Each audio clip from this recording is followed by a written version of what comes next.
Hey guys, it's Mike here and welcome to Autovlog. In today's video, I actually have my significant other. It's Heather. If you've been following the channel for a little while here, you might have seen bits and pieces of her real quick, and I'm talking seconds, because she's been in one video in this truck here when we went down to Florida and we did a owner's review of the truck, and she's been in the video where we actually did a road trip around the whole country. So in this video today, we're actually going to talk about 7 features that every woman, and we've thought about this, every woman needs this in their vehicle. We're sitting in a truck today. It doesn't really pertain to just having a truck, but it pertains to just any car that a woman has. And well, now I'm a little different, because I just told Mike earlier, I feel like I'm more of a tomboy. So some of the things that I might like, others may not. However, I think in general, the ones that we're going to cover, it's pretty universal with women. Yeah, it pertains to any car, but it pertains to what women want and features that they have in their car. So here is number 1.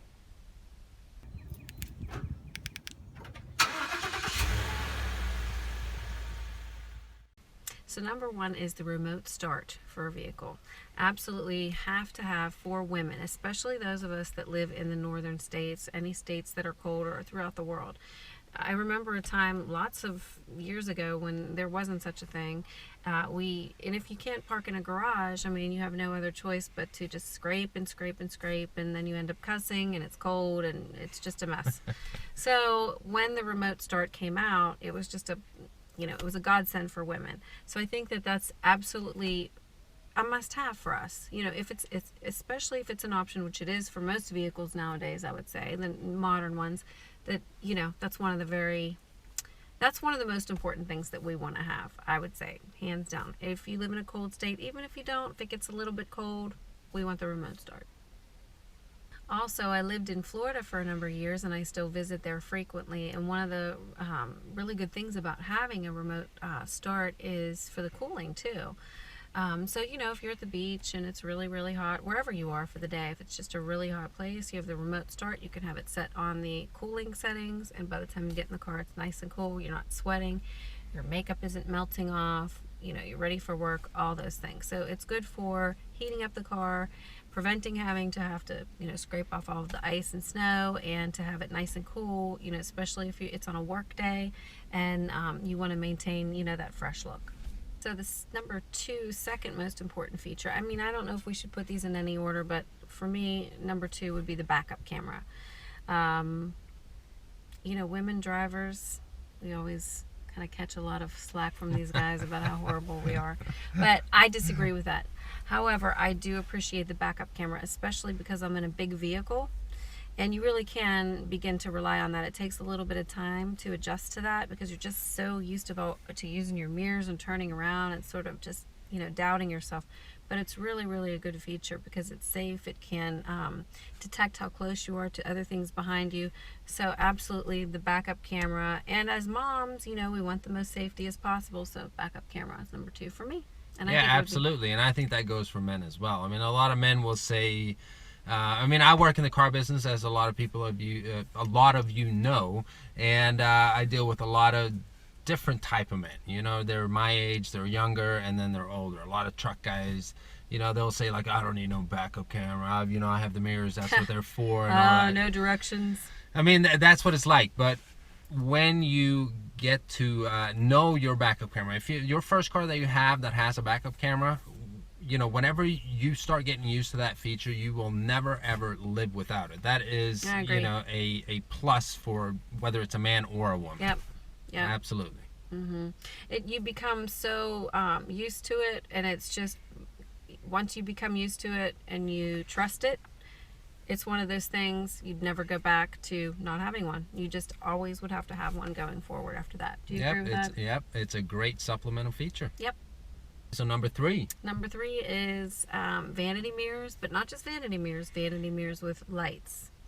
So I would say most vehicles have vanity mirrors, maybe not all, but after I purchased this truck, I realized they don't have lights. You can get the aftermarket ones, you can get ones at other stores that you can add here, but it just doesn't work out for me that way. But anyway, Lights in the vanity mirrors are really, really important for us, especially for work days and just for days where we're heading out somewhere and we've already like done our makeup and hair and things like that. Any days really. Women want to make sure that we look okay. So, and if it's nighttime or even if it's getting dark outside, raining and just the lighting's not bad, if you're using a mirror that doesn't have a light, it just becomes a pain in the ass. I mean, basically with this truck right here is that the XLT trim level of the Ford F-150 doesn't have the vanity mirrors with a light. They have the actual mirror, but they don't have the light. So you actually have to step up to a layer, which is, I mean, it's stupid. You have to pay thousands extra just to get a light in the vanity mirror. But, you know, I mean, the mirror still works, obviously. Just one little kink there where she doesn't have the actual light in the vanity mirror. But yep. It is one of the most important features for you women, isn't it? I've adjusted and I've gotten over it, but for the next upgrade, it will have to have lights in the mirrors. Yep. Okay, number 4 is the automatic transmission. So when I first got my license, and my first 3 vehicles were all standards, and I love them. You know, I lived in Florida at the time, but I was a student, and I wasn't having to go to work every single day, and that was just one of the things that we thought was cool. And most of the kids my age at the time had them. But nowadays, as a mom, you know, having my own business, driving to work every day, I travel a lot. The last thing I want to have to do is constantly shift gears. It's just a pain, especially in Pittsburgh because we have a lot of hills and valleys. So there are many times where we're going to be at a light, you know, uphill. And for women in general, personally, I think I drive a standard or a stick shift decently, but most don't. So we like the automatic transmission. Would you agree with that? Absolutely. I mean, when you have women come in and buy cars from you, don't they mostly want the automatic? Yeah, absolutely. And most men that buy cars from me want to buy an automatic as well. And I mean, this is a this is a completely separate video in itself. But what I mean, again, as a lot of you know, is I'm from Sweden, and in my country, you can't even get a license without learning how to drive on a manual. Mm-hmm. But on a day-to-day basis, I mean, I prefer an automatic as well, because in everyday life, if you get stuck in traffic on your way to work, you know, home from work, whatever it is, whatever you're doing, who wants a manual? No one wants a manual. If you're stuck in traffic and you do the creep driving, you don't want a manual. Nope. Of course I want an automatic. Nowadays, automatics are so good. You don't lose fuel economy. They're not, you know, horrible, you know, shifting in the transmission like they were back in the day. So absolutely. And it depends on where you live. If you live in a place like this where you're going to be parked at a light, you know, with an uphill grade, you're definitely not going to want to if you're not really skilled. Even if you have a manual. Yep, I agree. Was it gearhead? Something? Gearhead. These people you were talking about. Those are gearheads. Yeah. That was it. Gearhead. Yeah, that's true. True gearheads, they want manuals. But, you know, I mean, that's just the typical guy thing. You know, they want manuals because most guys don't even know how to drive a manual. Well, I'm not a gearhead, but if I had my third car and I wanted a performance car, I would want that. I mean, if you look at it, a bit of it is like, if you're driving a manual, that's intimate driving. That's what it is, because you control the shifting more. But on a day-to-day basis, no, it's an automatic. Okay. All right. Automatic transmissions, number 4. Mm-hmm. So number 5 for me, I think, would be safety. You would think that would be number 1, but yeah, I mean, it's number 1. I'm a mom, but you know, safety is it's a loaded word. I mean, there's a lot of things that fall under that umbrella. So I like the fact that this truck is really big. You're sitting up high.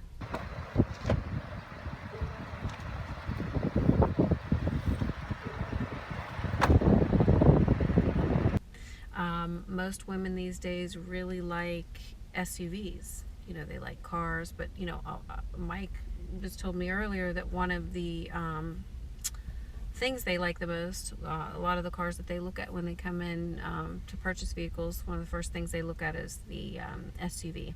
And I had an SUV before this, and a lot of my friends have SUVs, so many women that I know. And I think that what it is I was even saying to him, I said, you know, it's not quite a truck, you know, because that's kind of maybe more manly, even though I'm driving a truck, I like that. but I think they feel safe. It's big, it's heavy, has a lot of torque. Yeah.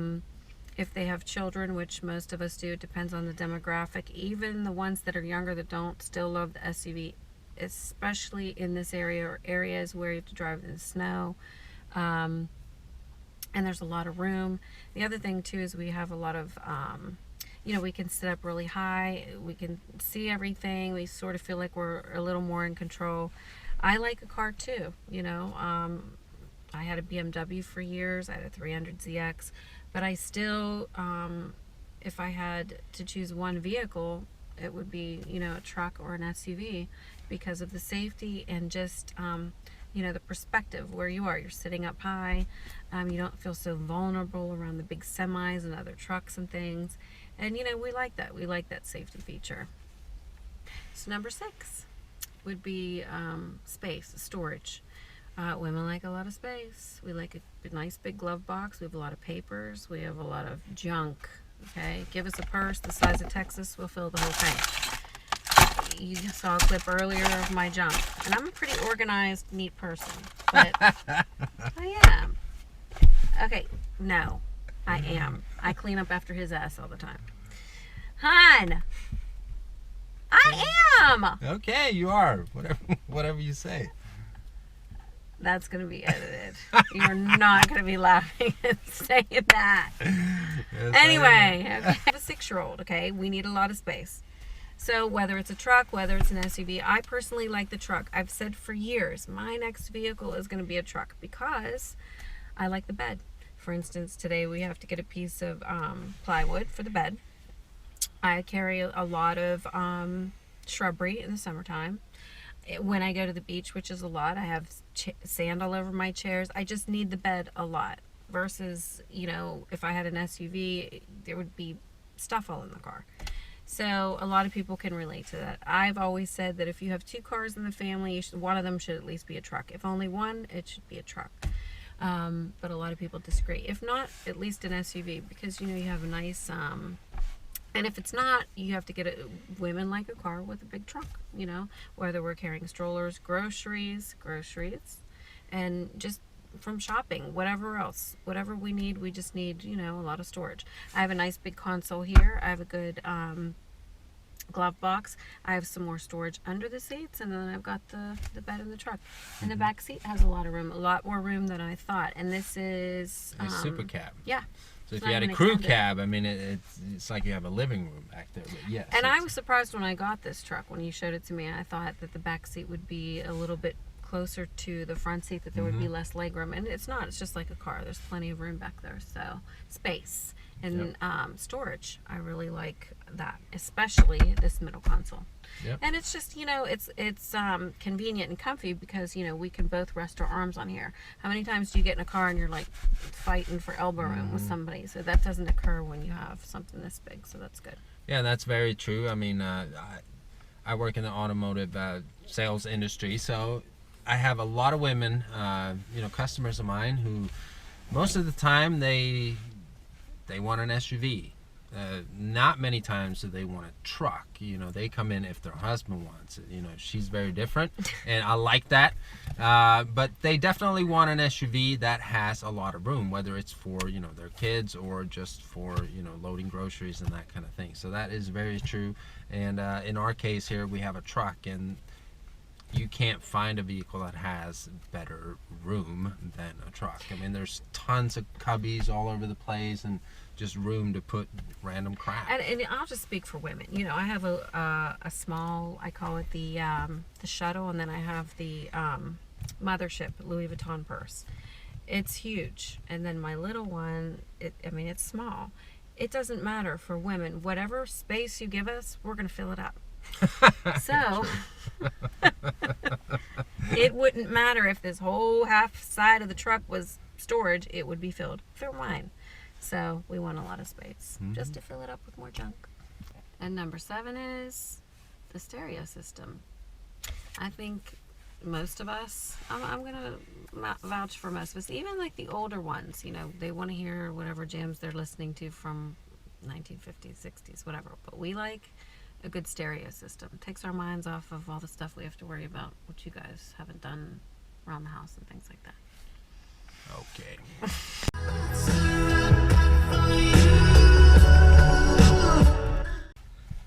So number 8. The last one. The last one. The Now, most important one. The most important. This is the most important for women. Is the heated seats. Geez, I'm cold all the time.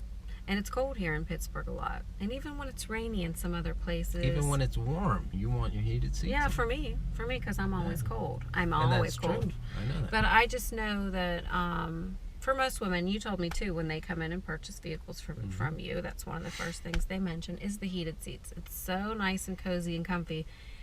First off, if you have the remote starter, you've got that to warm up the car before you get in. And then if you already have the heated seats turned on, then that's already sort of getting ready for you. So it's just really nice when you live in a cold climate to have that. Because if the air in the car is still cold, and there's so many times, I mean, most people, you know, if they don't have garages, they want to at least have that. But for women, most of us are cold, I would say. You know, unless we're going through hot flashes. I know for sure my mother and your mother would say we will not be buying the heated seats. Absolutely. We would like air-conditioned seats, which I think they have in some cars. Oh, yeah, absolutely. Which I wouldn't need that at this point. No, you but wouldn't the want heated that. seats. But the thing is, I mean, to be honest, even in summertime, you can have the window down, and because it's warm, and you want the fresh air to blow, but you'll still have your heated seat on. Yeah. Because you want your bum warm, right? Mm-hmm. And I like to play practical jokes on my friends. Once I turned the heated seat on in the like dead summer, and I had the heater on, and she was like, "Gosh, it's getting hot in here. What the hell's happening?" And she started getting welts on her feet, and I just was like, "I don't know." And it's this seat. I turned it on. So, but anyway, heated seats, definitely. Okay, guys, thanks so much for hanging out. Let us know what you think of the video in the comment section below. Was there any particular feature that we missed? Let us know as well in the comment section below. And if this was your first time checking out the channel, please watch some of the other videos. If you like them, hit that subscribe button, and we'll see you in the next video. Bye-bye. Bye-bye.